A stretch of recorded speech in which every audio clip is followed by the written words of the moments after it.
Hi everyone, I'm Annie Yu with WUSA 9 Get Up DC weekday mornings, and I'm here with some of my colleagues. I've got AAPI Llorico here, Matthew Torres, Melissa Kim, and of course Chester Lampkin, part of Get Up DC, and we're all gathered here today, to really celebrate this month because it's very special for all of us. Of course, it's AAPI month, Asian American Pacific Islander month. It's a time where we celebrate our different cultures, the perseverance and determination of our families, and we celebrate over food. So that is why we are here at Sushi Rock in Arlington, which is an Asian-owned business. So if you're ever in Arlington, come on out and show your love.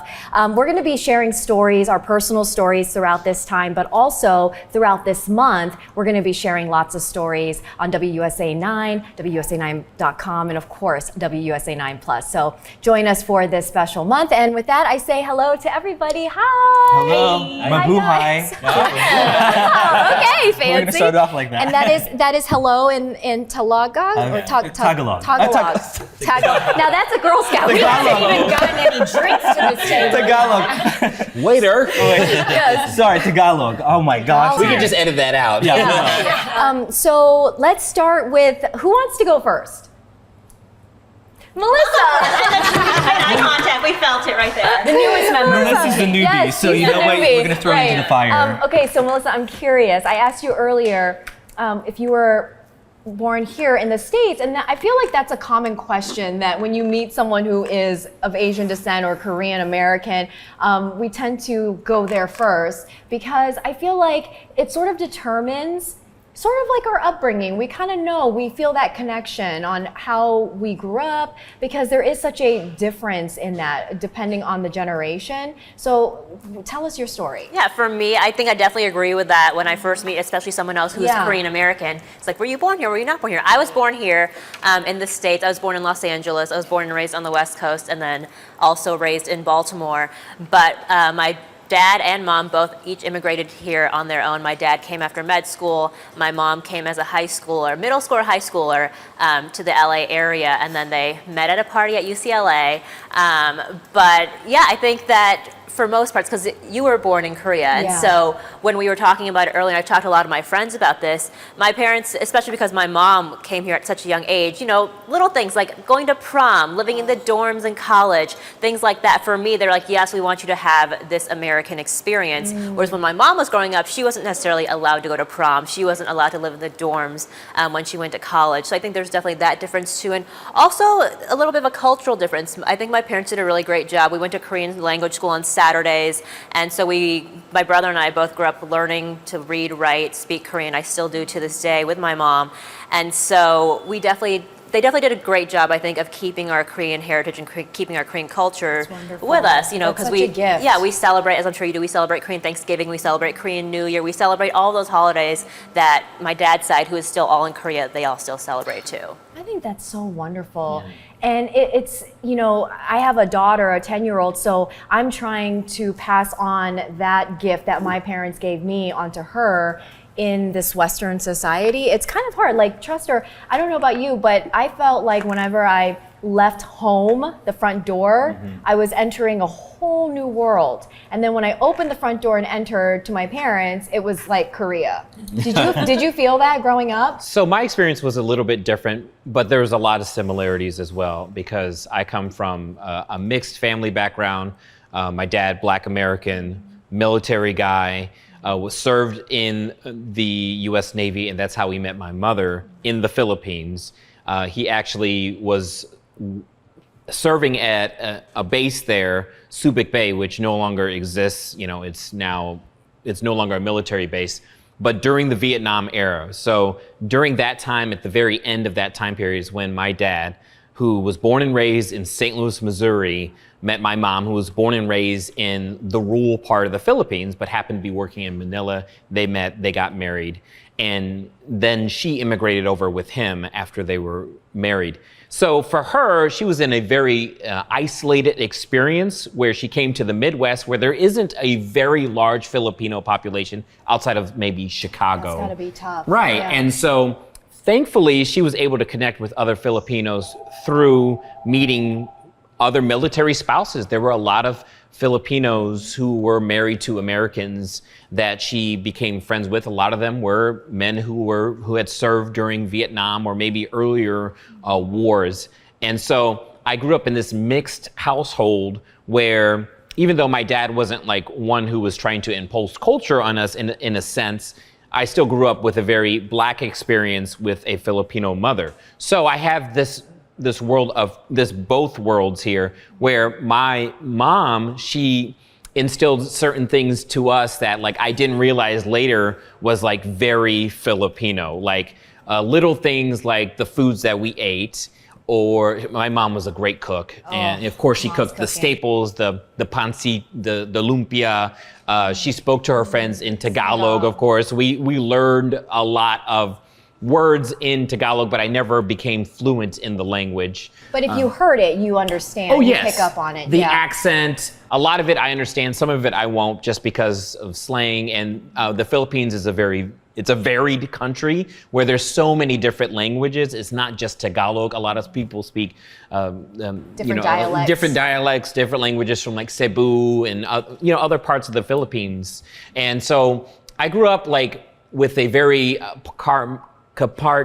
want to say compartmentalized experience. Like I had these Filipino things, but then I grew up in a Black neighborhood with a lot of like my entire Black family there, and not many of my Filipino family there. So for me, it was like it was a at times difficult experience. Yeah, I was gonna ask if you ever had faced any adversity because of that. Oh, for sure, it was hard because like I didn't really fit into a category, and that's hard for other people to understand and to deal with in a sense, especially in the 1980s, 1990s, where I think things are a little bit more forward-looking now, but back then it was a challenge for people who didn't understand my two cultures. Right. But I wouldn't change my experience for the world, because I feel like I grew up with a lot of awesome experiences that like a lot of people just wouldn't get. It's not your typical American experience. It's very much that Western American experience with Asian flavor to it. Yeah. One thing that the three of you share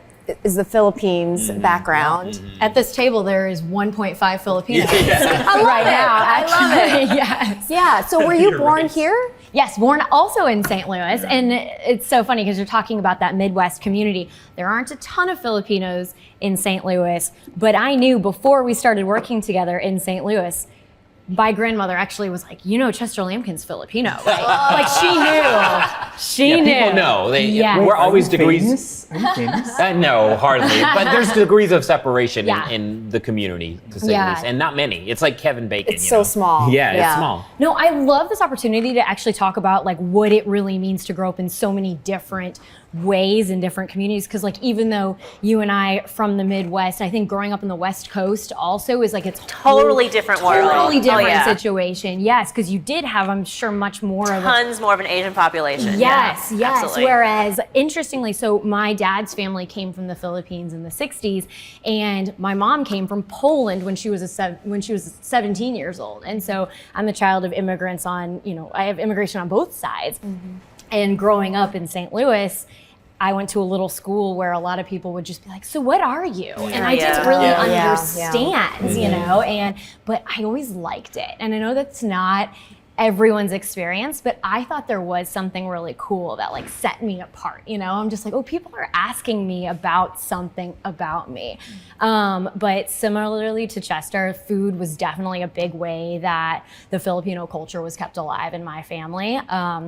My grandparents were very much of the generation where they wanted to Americanize my dad and his siblings. It was very just go out and be a normal American family. But when you come home, we'll make really good food. And so that's kind of what we grew up with. And that's all I really knew. And that some people thought I looked a little bit different until I went to college, and I got involved with like the Filipino American Student Association there, and I started to start appreciating more like, okay, so this is part of a culture that's bigger than this. And then, as my cousins and siblings and I all got a little older, we started asking more questions and learning more about like the realities of the Philippines and the life my grandparents lived, and that everything they did to establish the life they were able to give us generations later. And so it is interesting, though. It made me so like fascinated by the different experiences. I studied immigration politics and policy in college because I was so interested in how all of this works differently for people. And so my personal story is like really getting to know that side of things and being excited to learn more about what it means to identify as, you know, the granddaughter of Filipino immigrants, but also wanting to hold fast to my Polish side too. And so where am I from? People are usually talking about the Filipino side because that's what they see when they see me. But it's kind of cool. I feel like I'm like a whole new culture.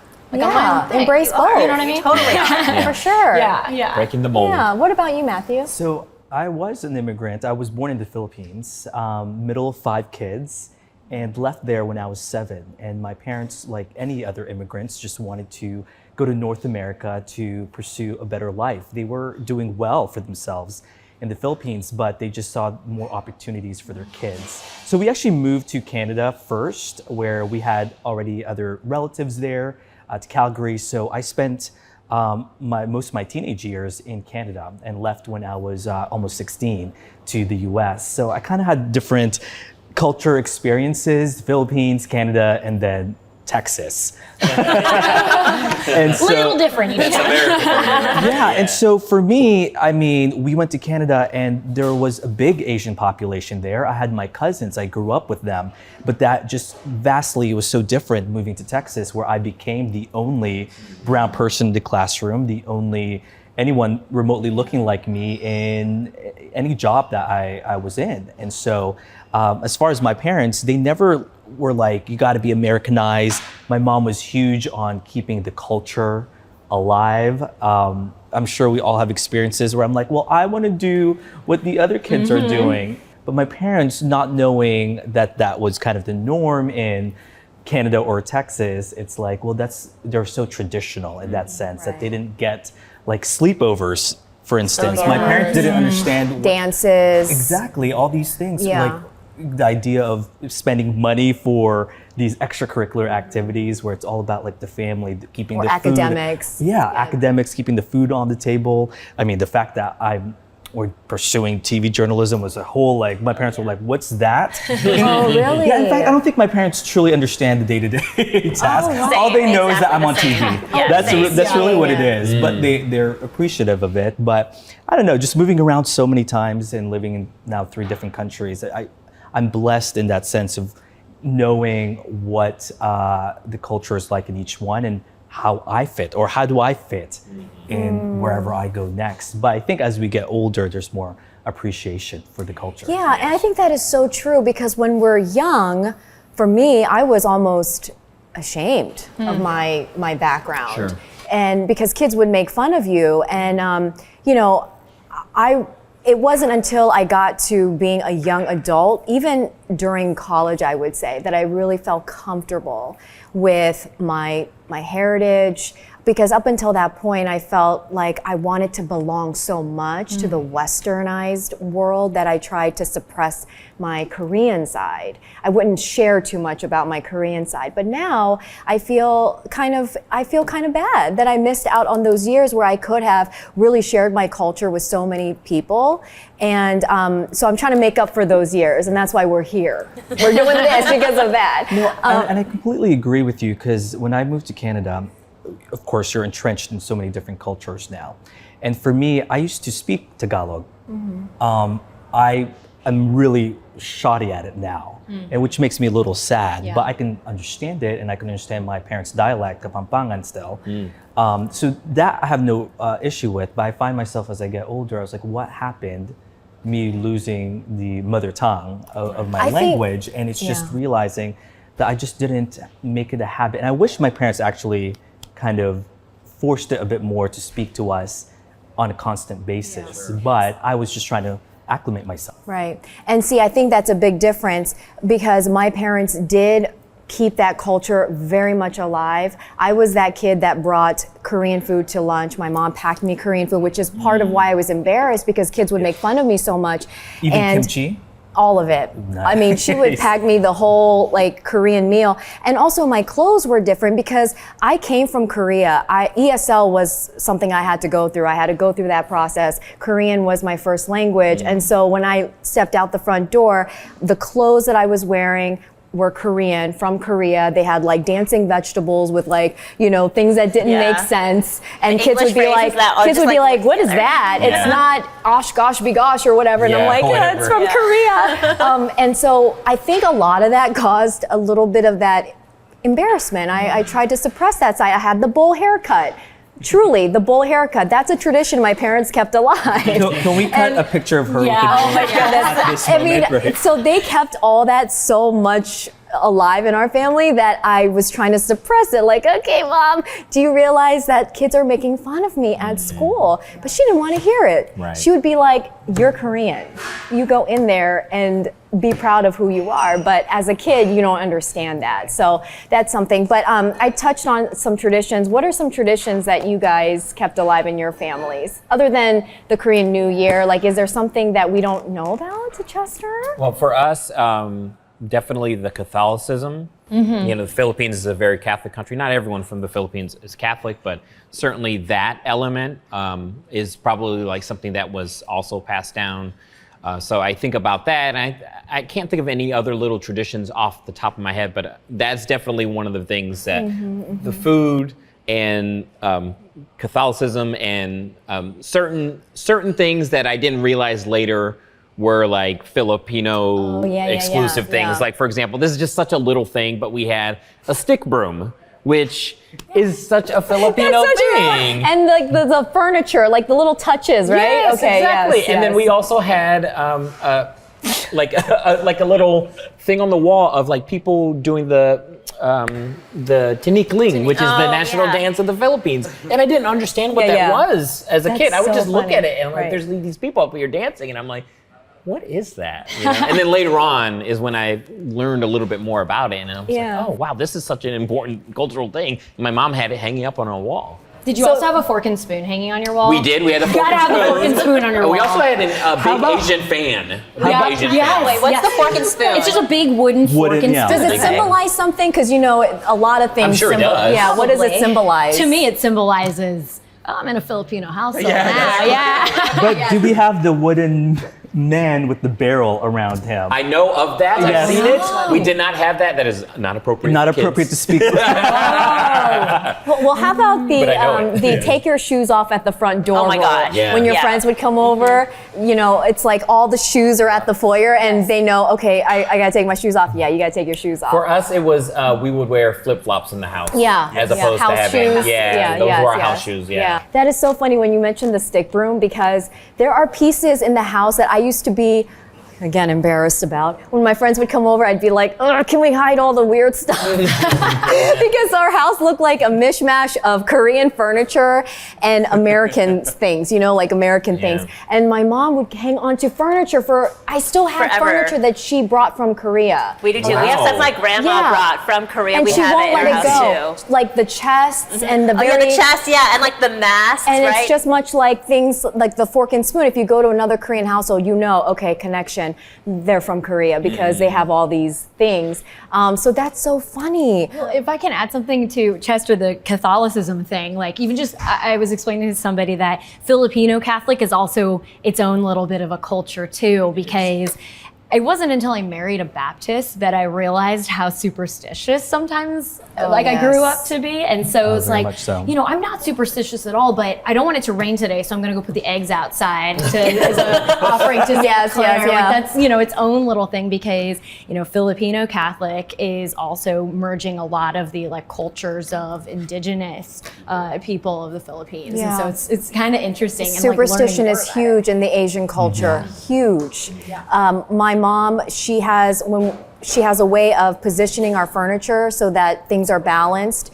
You're not allowed to have headboards against the wall. If my sister's room is next door, headboards can't be against the wall Wow. together.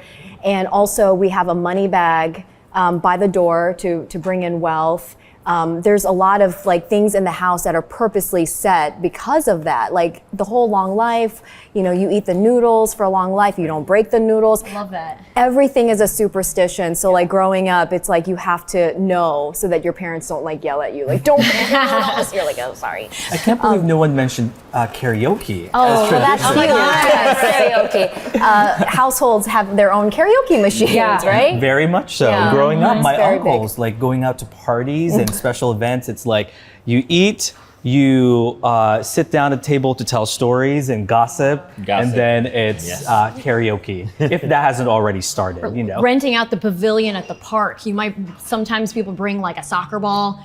We would bring a karaoke machine. Yeah, That's right. 100%. That's so funny. Oh, that is funny. And Frank Sinatra specifically in the Philippines too. I feel Wow. like So it's yeah, see, yeah. for my uncles, it was like Mariah Carey and Whitney Houston. It's always About the ballads. It's always about the big ballads for them. My parents were big on Tom Jones and Engelbert Humperdinck. Humperdinck? Yes, that's a name I only know because of My the dad has WoW record. karaoke And machine Elvis book. Presley. My mom loves Elvis Presley and Celine Dion. So my parents, they live with me, which is part of the culture. I have my parents with me. And so when I go home sometimes after a long morning shift, my mom has Celine Dion blaring. I'm like, Oh, Mom, I please. love that. I'm going to your place. Oh, it's so funny. Okay, so let's talk about challenges that we've faced growing up and also in working media as journalists. Growing up, did you guys have challenges that really, till this day, sort of, you know, stuck with you? I mean, earlier, Matt, you mentioned the whole like dances. Your parents didn't really understand the extracurricular activities. It was always academics. Let's be real here. I mean, when I moved to the US, because again, Canada was so diverse already, my community. So I moved to the US, and that's when I realized, I was like, oh, whoa, these stereotypes actually exist. They do clump you. My last name is Torres, so people automatically assumed I was Mexican, you know? And to this day, people come up to me actually speaking Spanish or asking to translate Spanish, which I feel bummed about that I can't even speak Spanish. But with that being said, I mean, I remember in high school, it's taking me back a little bit. You know, the Karate Kid, people do like wash on, like Mr. Martial arts Miyagi. or- And people call me Miyagi in like even at work. And I didn't have enough gall to like correct them back then. But I remember they would constantly just bring that back to me. They would do this to me. And I was like, I'm not even like Chinese or it just, they didn't even know who I was. I guess I just appeared Asian to them. And they just would do those things to me, which I haven't really thought about. But now that I think about it, you know, just the challenges. It's like being automatically assumed of something, and then people just expressing what they wanted to. You know, to this day, I still remember that guy's name in high school that would do that to me constantly. But I just remember thinking to myself, I was like, it's just ignorance. He doesn't know. I can't give that energy to someone who just doesn't know. And I remember also when I first moved, someone was arguing with me that the Philippines was like Australian. And I was like, you know what? I can't even entertain. That's when you say, listen here, I've got my map. It's not, as a kid. That's right. But just ignorance. I think that's a huge challenge. So that's why I think months like this is so important, so that we can share those stories, those real raw stories, and people can learn. Also teach our kids, you know. I recently, when Ava was in first grade, I got an email from her teacher that said, today there was an incident where 2 days in a row, some boys on the playground kept calling Ava China girl. And so the teacher wrote me to say that she was very proud, actually, of how Ava had handled it. I did not know about this. Ava did not tell me about it. She did let me know that the boy was calling her China girl, but she didn't let me know how she handled it. So apparently, the boys kept calling her China girl, and Ava actually said, I'm not Chinese, actually. I'm from South Korea. And she showed them where the countries were. Educated. And I love that. I was Good like, job, Mom. I was blown away because she wanted to let them know, because in her mind it's logical. She didn't take it as a bullying or teasing moment. She thought that they really didn't know. And so that's just kids. We can learn so much from kids. Because she said, Mommy, I just wanted them to know that there's more countries in Asia.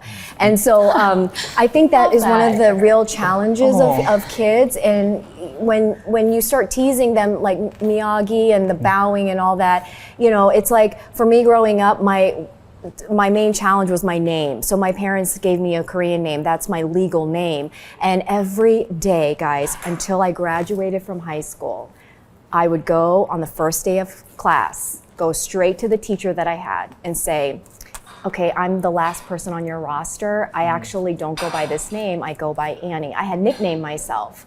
And so I did that every single first day of class for 17 years. Every day. I mean, every first day of school, I would do that because I didn't want the embarrassment of them calling my name and butchering it, because I had been tormented by that. Like, kids would make fun of me all the time. And I came up with my own nickname because of that. In preschool, on the playground, they were calling me all these names and butchering my name. And so one day I was watching Sesame Street and I said, all right, well, I'm gonna name myself Annie today because the guest person on that show was Annie. And I thought, I'm just gonna nickname myself Annie. But I don't think I'm alone in that. I think a lot of Asians give themselves nicknames until they can go legally change it, which is what I had to do. Yeah. Did you guys have any challenges or any tough situations? I want to say that happened for me a lot more in my adult life than I think growing up, just because, like you said, you know, growing up on the West Coast where there's such a vibrant Asian population is a little bit different. I did go through some challenges when we moved to the East Coast of Baltimore, which does have an Asian population, but a little bit of a smaller scale, right? But I think when I first got into this business, honestly, is when I started feeling more seen as an Asian, more Asian, if you will, because my first on-air job was in Bangor, Maine, and which is obviously not the most diverse place in the world at all. But I had a lovely time there. But for a lot of these places, Maine, Alabama, Wisconsin, that I've worked before, it was very evident a lot of times when I went to a lot of these small towns was that I might have been the first Asian person that they've ever met in real life. And so that was definitely an experience. And you know, I had some good experiences, some bad experiences where people just come up to me and do the whole like konnichiwa thing right away, and I'm just kind of like, I mean, I'm not Japanese. You know, I would literally just say the same thing, like, I'm not Japanese. But on the flip side, there were some really wonderful, gracious people who just curious. They were just curious, like, where's your family from? Like, tell me about, you know, your Korean culture. And people were so lovely about that. So I've definitely had my share of good experiences and bad experiences. And also, most of my jobs in the past have all been in sports. And it is very rare to see an Asian woman working the sidelines in sports or covering any kind of football team, because I think culturally we can all speak to this. It's not like our parents are like, hey, go join the football team and go join the lacrosse team. You know, they're like, we want you to study and you know, get good grades and go to a good college. Go read a book. Yeah, exactly. I think the face of that is changing. The Ravens last year, they drafted a player who was half Korean. And so definitely you see the assimilation and sports getting Hines more integrated. Ward. Yeah, exactly. Hines Ward. There's so many. There's definitely a good handful now too. So for me, I think I always stood out. I always knew that I was Korean American, that I was Asian, but when I was put into these situations where I was in a room of all, you know, men or all women who were blonde and white, and I was the only one that was not, I think that's when I really started to feel like, oh wow, like I have an opportunity here to really educate other people, but also, you know, to address people's curiosity. So I think for me, that's when I really started realizing the challenges. Hello, Steve. Hi. Thank you. What do we have here today? We made some miso soup and specialty roll, and the sushi combo set for you guys. Okay. Thank you. Thank you. They have everything. Just keep coming out. If it's ready, just come here. We even if we're appreciate talking. it. Thank you. Sorry, you're gonna have to edit out my slurps. I know, yeah. Wait, we're supposed to slurp. Yeah. It shows appreciation. That's right. Oh my gosh. So we love That's so Japanese good. food. That is so good. Yeah, it's good. What kinds of food do you guys like to eat? Like, what's your favorite? Oh, I have so many. Oh my gosh. Yes. Yeah, now I'll eat everything. I'll eat everything. You know what? This will dominate the entire conversation now. Let's just start there. Yeah, I mean, like, I appreciate miso soup. I appreciate sushi. I appreciate, you know, pho. I appreciate, of course, the Filipino foods. You know, I don't think anyone can cook it as good as my mom, but you know. Whoa. It's a big thing here.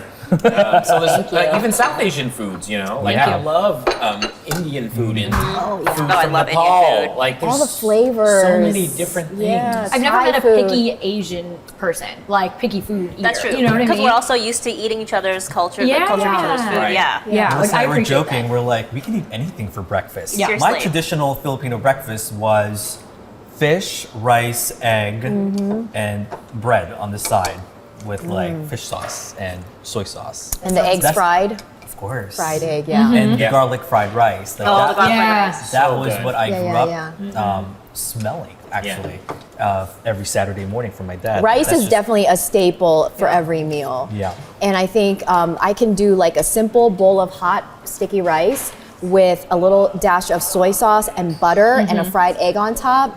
Love that. That's like my little childhood breakfast meal. But we also ate a lot of spam. I know that's Yeah. I love It's spam. big. Yeah, it's big. Don't knock it till you try, Spam, people. A ton of spam, And yeah. people always get weirded out about spam. I'm like, how are you cooking it? You know, it Right. can't just be like Right. straight from the No, can. no, no, Getting you have to put it in crispy the is pan. how I like it. Crispy, yeah, you Yes. have to fry it up. Yeah, yeah. For sure. But what are the comfort foods, I guess? Oh, for me, it's like Korean street food. It's so funny because every time I go to Seoul, it's not like, you know, you go to nice restaurants and stuff like that, but I would rather eat the street food off the cart, like the tteokbokki, the rice cakes, the spicy stir-fried rice cakes, and like the fish cake on a stick, like odeng with like the little soup in it, and like the little like they call it mayak kimbap, which I guess translates to like drug kimbap in a way, just because they call it that because it's so addictive. But those Yeah, things yeah. are so good, and just like the noodle, the stuff that you get off the street for me, like the fried breads, and I will 100% every single day rather eat street food in Korea rather than in a restaurant. So are we going to Seoul after this? Yes, we are. And advertise very well. Yes. Sounds good. So that should be part of the budgeting. Yes. Right. Yeah, right. Talk to the bosses about that. Abby, what are your favorite foods?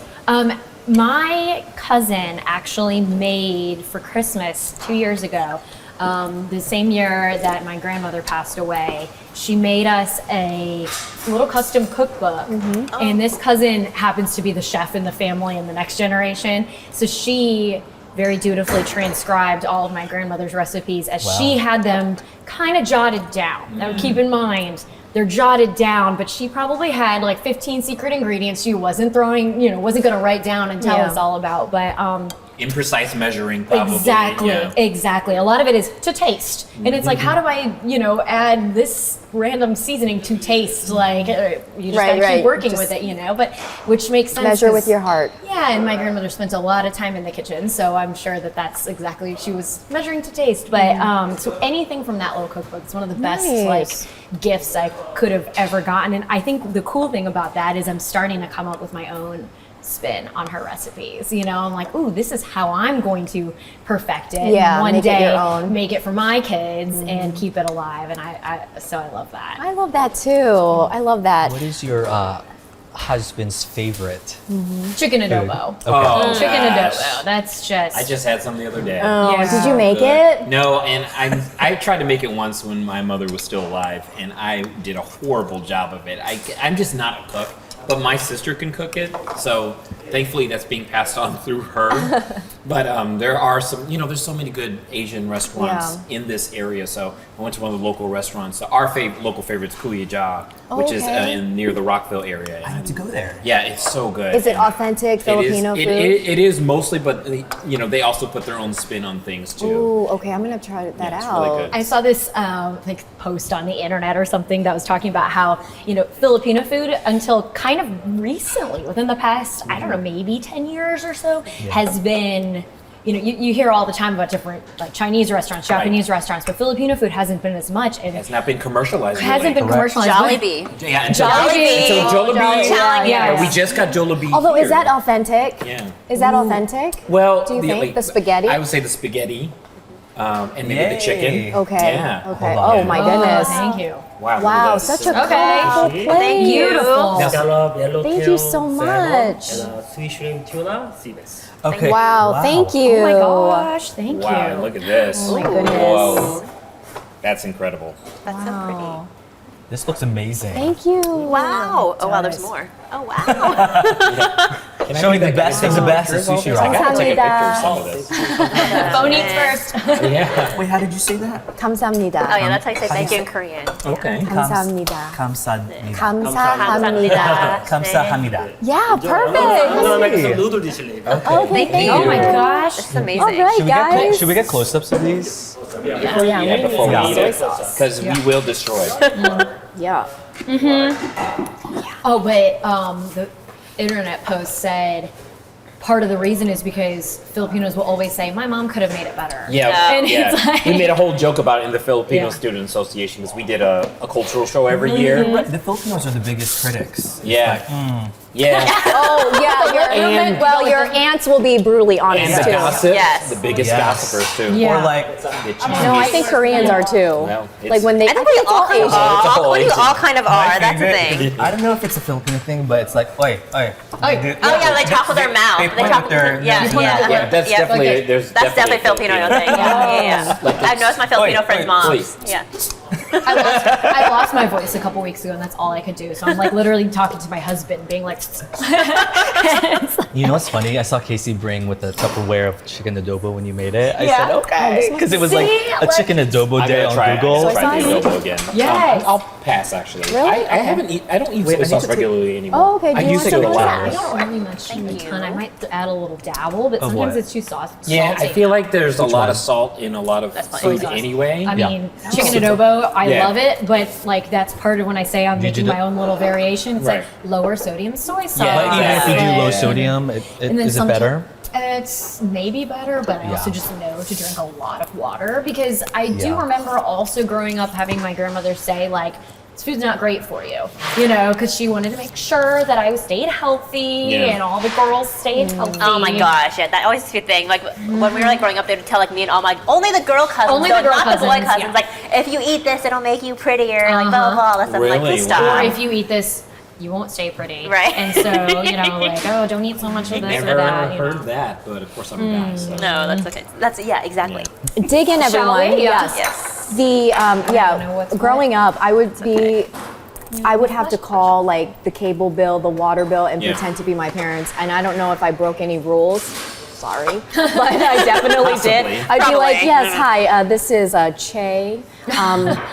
But I think that's something that I share with a lot of other, you know, Korean Americans or what have you. Immigrants. Right, Immigrants, because my yeah, parents didn't immigrants. speak English when we first got here, and so I would come home and be like, Mom, I learned how to say hello. I learned how to say how are you, and I would be teaching my parents Yeah. English. And Wow. when I got older, you know, my parents worked 6 days a week, 12, 13 hours a day, doing anything and everything they could with their hands. Like this was the moneymaker for them. Right. Yeah. My mom worked Same. in bowling alleys, delis, carryouts, restaurants. My dad worked as a site. He did siding. He did construction. He did anything that he could. And they had a vision, though. At some point, they said, "We're just gonna sock our money away and open up our own business." And that's what they wanted to do. But even running a business still meant little 9-year-old Annie would have to call the water company and be like, hi, our water bill was high this month, like what's going on? And it's just funny to me because it forced me to grow up quick. Yeah. And it forced my sister to grow up quick as well. And so we were making our own dinners at home. We had to like figure our homework out on our own. Back then, you of course didn't have Google to like Google how to multiply or whatever. Like you would have to figure it out. But our parents weren't around. Yeah. I mean, we were latchkey kids to the core. Oh, were you? Making our own dinners, and my mom would make Yeah. like a pot of Yeah. food or something and just go to work. My mom worked 2 jobs often, you Yeah. know, especially my parents, they divorced when I was 8, so my mom would often be working 2 jobs to support the family. And so, yeah, same, you know, we took care of ourselves. We were very independent kids And by I- the time we were 8, 10, 12 years old. And I think it really speaks to that whole Asian, it's part of who we are. It's part of our cloth. Our parents came to a country they knew very little about to provide us with a better life. We went to college. My parents did not. And so they had to figure it out. And out of that, I'm so grateful that they brought us here. and I'm so grateful that, you know, they kept that Korean tradition in our lives. But I also feel very bad that they had to sacrifice everything so much back home. My dad's entire family is back in South Korea. He has not seen them since we immigrated to this country. And that's how it was Because for my that's how mom. much he's been working, Yeah. right?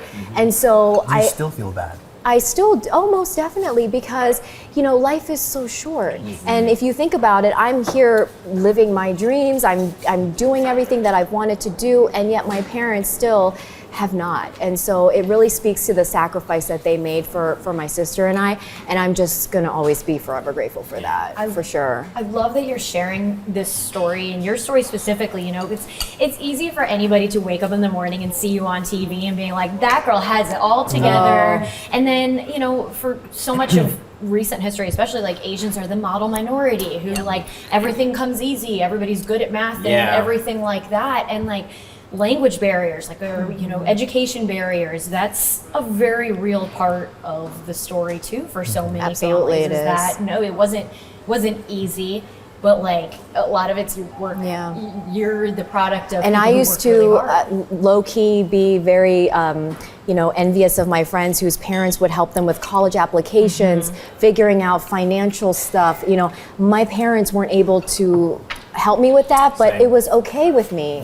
I understood that, you know, this is something that we just have to figure out and we'll find a way, right? Yeah, on the Filipino side, I was the first to go to college. Wow. And the entire family. Right. And on the black side, I was one of only 5 who had gone, 5 or 6 who had gone to college. You know, only a couple had gone before me. So definitely that experience for me was the same. My mom, her language barrier was enough. Her English was fluent, but only to a certain extent. So I had to do all of the FAFSA and all those college applications. Luckily, I had really good friends who could help me out and other friends' parents.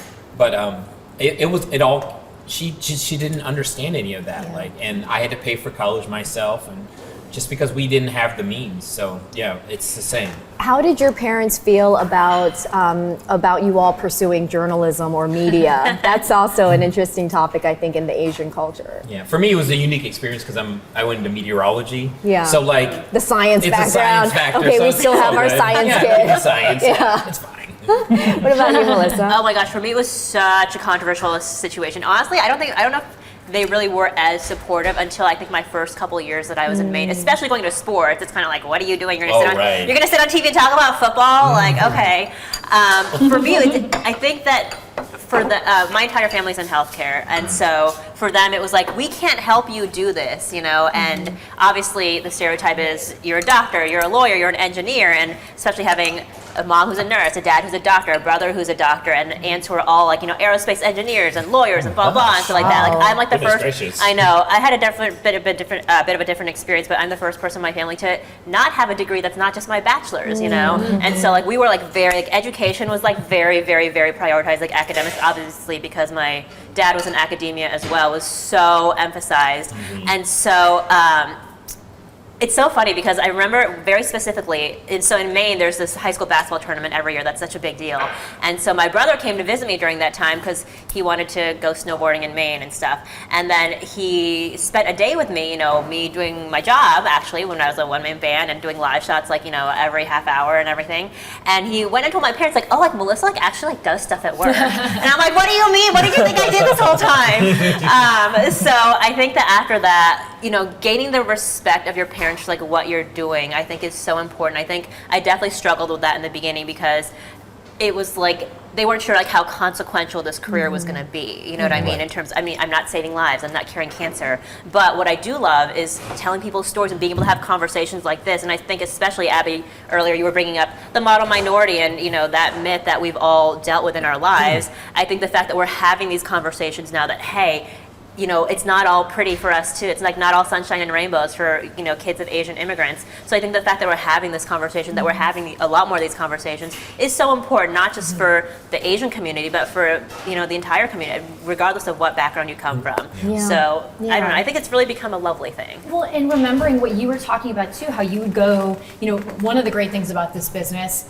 great we can say now is that you do spend time going to smaller communities a lot of times before you get to the bigger markets. And having been the only Asian person that a lot of people met, maybe there was one other little girl in that class that got to see you go shoot the video and they got to see you doing something, because I do just feel like representation, like I know it's almost cliche, representation it is so matters, but and it's like maybe for a generation right before ours, like you don't see your kids doing something like this because you don't see your kids doing something like this. Now people can, like more and more frequently. Right. I always knew as a young kid that I wanted to be in journalism.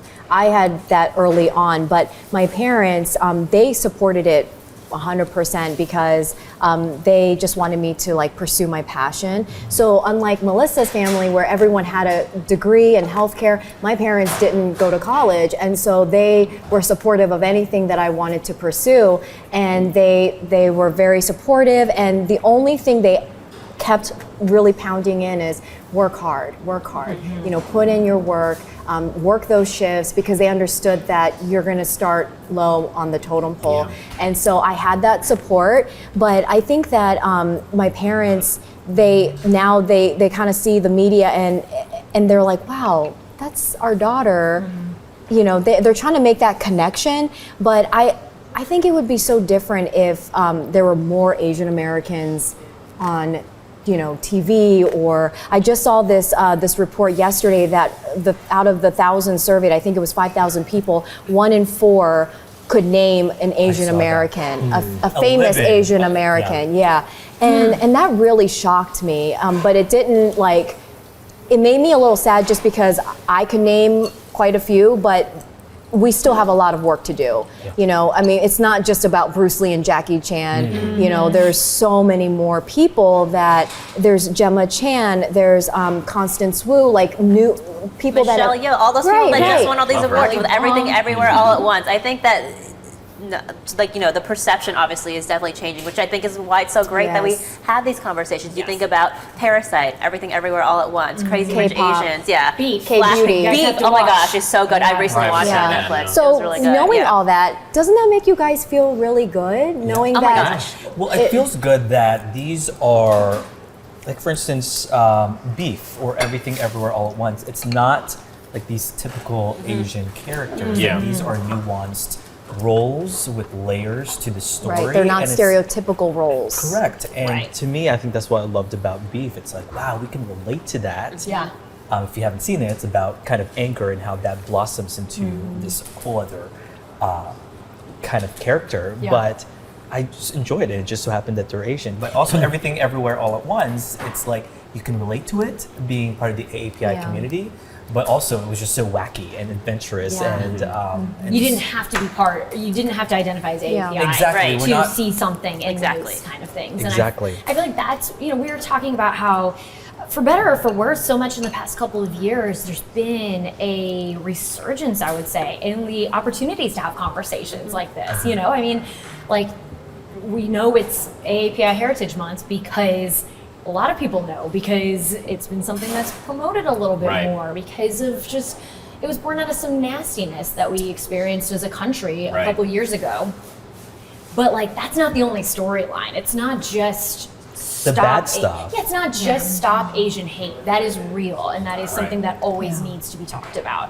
But we also look at all these other cool things that we're getting to talk about because we started having the conversations about that kind of stuff. Therapeutic. It's therapeutic in a way, right? When you bring up Beef and you bring up Crazy Rich Asians and these other movies too, one thing I feel like we did not talk about yet is the inherent guilt that we all feel, right, to our parents and the people that came before us. And Annie, you touched on this a little bit too, but how you felt the need to live your best life and do well because of all the people that came before you and sacrificed and did all these things so that you could live the life that you're currently living now. I think that's a theme that I think a lot of immigrant families share, but especially in the Asian culture, we definitely share a lot of, because, it's, work hard, but why? You know what I mean? Because we're still trying to honor and pay respect to the people that came before us and made all those sacrifices. And some of those people are still around, like our parents or like our grandparents. I've had all my family in the Philippines. Everyone is still there, you know? So like I still want to honor them. Honor them, but they're proud of you Right. as well. And I think that's the beauty of now growing up, getting older, being in this industry. They get to see kind of the difference that we can make and seeing that like how proud they can be. I think that's the best reward that you can feel having your parents move to a different country so you can have this opportunity. Yeah. Can I just say that at least in the Philippines, this would all be finger food. Yeah. Like we would be eating these with our hands. know. And there's I'm not good with chopsticks, to be honest with you. And it's Okay, you're because, a man. for that reason, is because like we eat everything with our hands. Yeah. In Japan, I'm And pretty that's- sure that you can like you're supposed to eat it with your fingers. Yeah, you're probably right. I've never been to Japan. I'd love to go. Okay, I So- just want to, I do want to bring up, we're talking about representation, that we have 5 here on Air Talents in a newsroom, and I mentioned just outside of the West Coast, maybe outside of New York City. This to me, you don't often see this. Rare to have many AAPI talents in just one newsroom. I know we kind of This is the first time in my career that I've had Asian colleagues. Yeah, And that's 17. you've only worked here, really. Yes, in DC, yes. And I have always been referred to as the token Asian. So this is my first time being surrounded by Asian colleagues, and it makes me really happy, and makes me a little sad too, because I feel that it shouldn't have taken this long to have fellow Asian colleagues. But let's end with what AAPI Heritage Month means to each of you. Abby, you go first. I know, loaded question. Boom, here you go. Are you kidding me? She had the answer ready to go. He's ready. I mean, what the month means to me is, in a lot of ways, like the opportunity to reflect on all these questions, like kind of thinking about when you just said, oh, this brings me back to this experience. Like there's some stuff that you just don't self-reflect until you're sitting around with some of your favorite colleagues and a bunch of your favorite production crew members that you actually think about these things. And so, I've only recently kind of started thinking about how I got into journalism, and I always knew I wanted to be a writer of some sort. I liked public speaking at church. I liked doing a lot of readings at church and stuff. And so I think part of that was because I wanted to be a master of the English language and be able to talk and be able to do, project in this way that I didn't know if my family before me really could. And it's interesting because I never thought about that. And it came up just because I was doing some introspection as part of AAPI Heritage Month. And so to me, a lot of it is the opportunity to talk about it with people, the opportunity to, instead of somebody, just a little kid, like when I was a little kid and somebody says, what are you? Being able to answer with more that I know about myself than I did, 30 years ago. And I think that that's really cool. And the opportunity to get to know other Asian American colleagues and just celebrate all there is to be celebrated in what we have in common, but also all the really unique experiences we have too. Because that's something important to recognize, is that Asian is not all the same by any means. Right. And so I think that's why this is cool. It's a diverse community. Yes. Super diverse. It's a big continent. And 7,000 islands. Yeah. Plus, Just doing this alone, I learned so much, just even about the Korean culture, just with how you're saying things. But to me, the month is just open celebration of just who you are, because it just takes me back to growing up, to where you kind of subdued yourself because you are Asian. Right. And the fact that you can just celebrate it without feeling like you could be teased in some sort of way. And not caring if you're teased too. Right. Yeah, I don't care because I'm confident. Exactly. And just the fact that you can talk about this so freely as if we can. I'm not saying that, but the acceptance and the pride behind it, that to me is what the month is being able to celebrate who we are that we may have suppressed growing up. Yeah. What about you, Melissa? I think it's also everything that everyone said so far, but also to recognize, the people in the Asian community that you maybe might not have noticed before. I know that we've all been putting in some effort to tell more stories of people in the DMV who are Asian, who are doing great things in the community. I think it's a time to recognize those people too that you might not have otherwise noticed, and being like, hey, by the way, they're also Asian. Like, this is a part of who they are, because it's obviously a part of who we all are too. yeah. Chester. For me, it's sort of like honoring my, my late mother and like, people in my family who've done so much to get me here, but also to be able to pass along to my kids, this element of their culture. My children are very diverse because they're part Black, part Asian, Filipino, and part Mexican. So they're like the mishmash of You got the United Nations there. yeah, we're basically, we have so much culture So going much. on, and it's going to be fun for them, and they're going to be able to experience so many different things, and I want to be able to pass along to them so that if they have kids, they'll be able to say, oh yeah, you can trace your family back to all these different places. I love what you said. It's going to be fun for them. Yeah. That's beautiful. And my said. older son It's at gonna least be fun for them. loves Asian foods already, so Yeah. he's on the right path. You're raising them right. Yeah. Oh man, I think for me, this month is a special month that we get to learn more about each other. I think I can say that we live it every day. We don't need a month. We live it every day. We share our stories every day. People come to me and, oh, Annie, where can I get Korean food? We share all of that. This month encompasses every day of our lives. But I think that this month is so special because it allows others to Come on feel the journey more with comfortable, us. right? Yeah. Asking about it. It's a time when schools are doing more events and activities around it. My little girl jumped in the car yesterday and said, Mommy, it's AAPI month, and we're doing XYZ at school. And for me, that was it.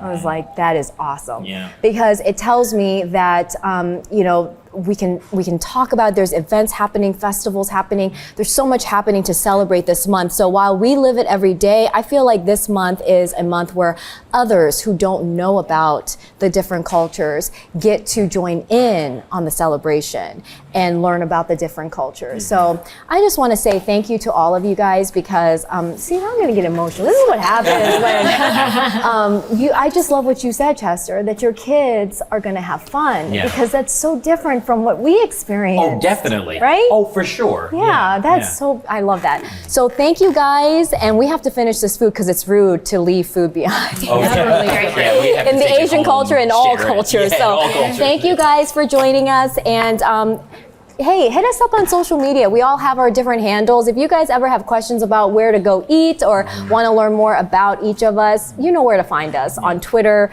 What is it now? TikTok and Instagram, Facebook, MySpace, all of that. All the so things. yeah, email, MySpace. whatever. But thank you guys. I had a lot of fun with all of you, and I think this really brought us together. And now, we can go have dinners and lunches more often. Absolutely. Can we eat now without Yes. being so? Yes. Yeah. Nobody do anything with the raw video of me. Yeah, please edit that part. Yeah. Sushi rock. Yes. Yeah. Okay. What is this? This one, okay, I've been eyeing this one.